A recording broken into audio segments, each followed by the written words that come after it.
जब भी हम घर से बाहर निकलते हैं तो एक कॉमन चीज़ हम सबको दिखाई देती है कि यार बाहर गंदगी बहुत है। नालियाँ भरी पड़ी है, गलियाँ गंदी है और रोड खुदे पड़े हैं और पूरा शहर कूड़े के ढेर में बदला हुआ है।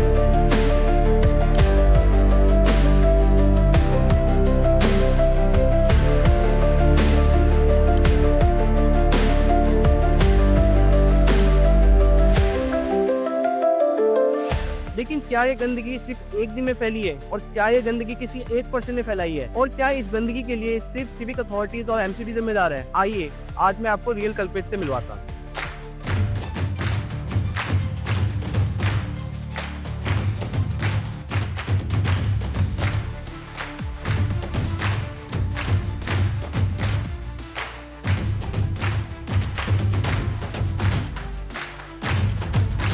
तो ये गंदगी किसी एलियन ने आके तो फैलाई नहीं, यहाँ पर जादू ने कोई पान मसाला और तंबाकू खा के यहाँ पर दीवारों पेंटिंग बनाए नहीं, उसने कोई चिप्स के पैकेट खा के यहाँ पर फेंके नहीं, उसने कोई कोल्ड ड्रिंक पी के बोतल सड़क पे तो फेंकी नहीं। तो इसके लिए कौन जिम्मेदार है?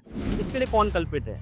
इसके लिए जिम्मेदार है आप, मैं और हम। नो डाउट सिविक अथॉरिटीज भी जिम्मेदार है, लेकिन सिविक अथॉरिटी सिर्फ 10% जिम्मेदार है और बाकी 90% कॉन्ट्रीब्यूशन हमारा है, आपका, मेरा। ये जो खाली प्लॉट आपको दिखाई दे रहा है, यहाँ पे कोई एमसीडी वाला तो कूड़ा फेंक के गया नहीं। जो आसपास के लोग होते हैं वो यहाँ पर कूड़ा फेंक कर चले जाते हैं और इसे अपना डंप यार्ड बना रखा है। चलती कार से बाहर बोतल और रैपर्स फेंकना बहुत ही नॉर्मल है। बड़े तो बड़े, हम अपने बच्चों को भी यही सिखा रहे हैं, जो भी कार में कूड़ा है वो बाहर फेंको। ये जो मेरे पीछे आप इतनी सुंदर पेंटिंग देख रहे हो, ये किसी पिकासो और एमएफ हुसैन ने नहीं बनाई, ये तो हमारे किसी देशवासी ने तंबाकू और पान मसाला खाने के बाद बनाई है।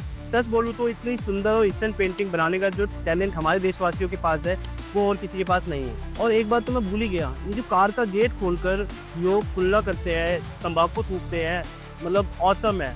इसके लिए तो हमें ऑस्कर भी मिल सकता है। देश को गंदा करने में हमने कोई कसर नहीं छोड़ी है, हम सबका पूरा कंट्रीब्यूशन है इसके अंदर। उदाहरण इतने हैं कि बताते बताते एक साल बीत जाएगा। ये गलियां, मोहल्ला, शहर और देश हमारा है और इसे साफ रखने की जिम्मेदारी भी हमारी है, सिर्फ एमसीडी की नहीं।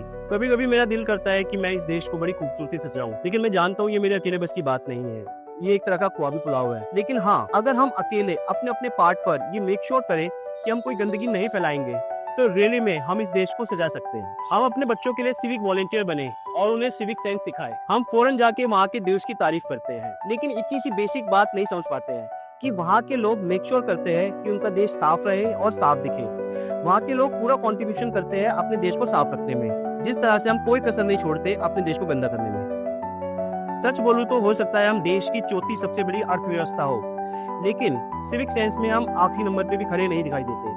और जैसा मैंने पहले भी कहा है, अगर फोर्ब्स ने कोई लिस्ट जारी करी सिविक सेंस के ऊपर तो हो सकता है वो हमें इस लिस्ट से ही बाहर निकाल दे। आइए इस देश को एक बार फिर से सजाते हैं, साथ मिलकर, आप, मैं और हम।